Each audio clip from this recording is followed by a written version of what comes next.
په ډېره موده پس زما یو زوړ صندوق ته خیال شو.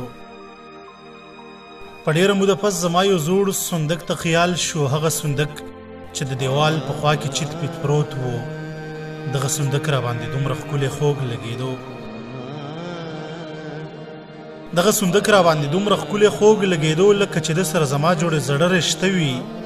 په سوچ کې تللی ون صندوق مې خیال له نه راتلو. خو ما ویل ورشه لږ یې وګوره چې څه دي پکې. صندوق زمونږ د کور ځان له په یو ګوټ کې پروت و. په هغه ګوټ کې به اکثر مونږ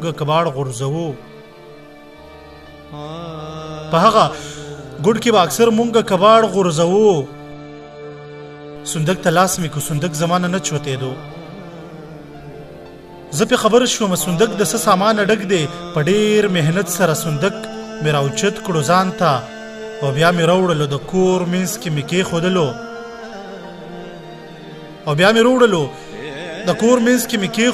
په یو کپړه باندې مې دوړه ښه صفا پاکه کړه. بیا مې صندوق نه دروازه په خوشحالۍ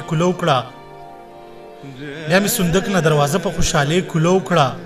نو ته خبر یې دې صندوق کې ما ته څه میلو شو؟ هغه صندوق کې مې د پلار د لاس لنده پرته وه. یو زوړ چاکو پکې و چې ما د خپل لالا پټ کړی.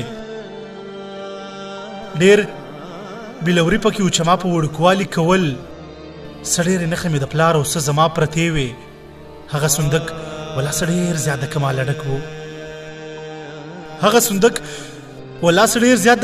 ډک و. ډېرې زړې رشتې یې ما ته راپه یادې کړلې.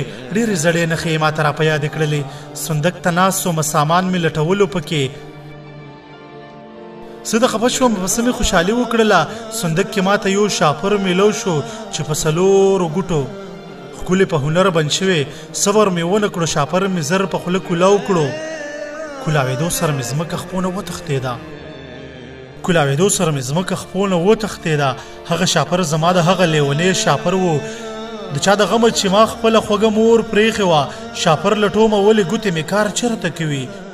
شاپر سره مې لیونی مخې ته تله او راتله. شاپر کې ټول د لیونی د لاس ګفټونه پروت وو. څه پکې نښې وې پرتې او څه خطونه پروت وو. شاپر کې ټول د لیونی د لاس ګفټونه پروت وو. څه پکې نښې وې پرتې او څه خطونه پروت وو. شاپر کې پروت وو. یو کاغذ مې را ترلاسه کړلو. نو ته خبر یې دې کاغذ باندې لیکلي څه وو؟ په دې کاغذ باندې زما لیونی خط لیکلی و، او دا یې ما ته رالیږلی آخري کاغذ و. دې کې یې لیکلي وو: که لاړ شه نور ما مه یادوه، زما او ستا د زندګۍ سفر اوس دلته پورې. زه مور ورکړې په یو غټه کورنۍ کې یمه. تو زما د شخصیت برابري مه کوه. بس ښه به دا وي چې زما نامه د خولې نه لر کا. ته داسې وایه چې مې ته هډو لیدلی نه یې. زما خطونه تصویرونه ته ټول وسوځوه. ما چې درکړي وو ګفټونه ته ټول وسوځوه. د نن نه پس چېرته په هیره هم یاده نه کې. واده نه پس چې زندګي راله برباده نه کې. لیونی نور هم داسې ډېر هر څه لیکلي وو، خو دغه وینا زه په دې ځای کې مناسب نه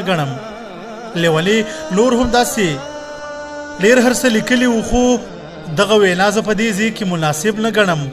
کاغذ مې بند کو. ما ویل ته لیونی څه خبر یې؟ ستا جدایۍ په ریاست رنګ پرنګ کانې کړي دي. اوښکې مې پاکې کړي چې څوک راباندې پوهه نه شي. زما وړې تنزیلا ما ته په وړه خوله ویل: اباجان ولې او په څه جاړې؟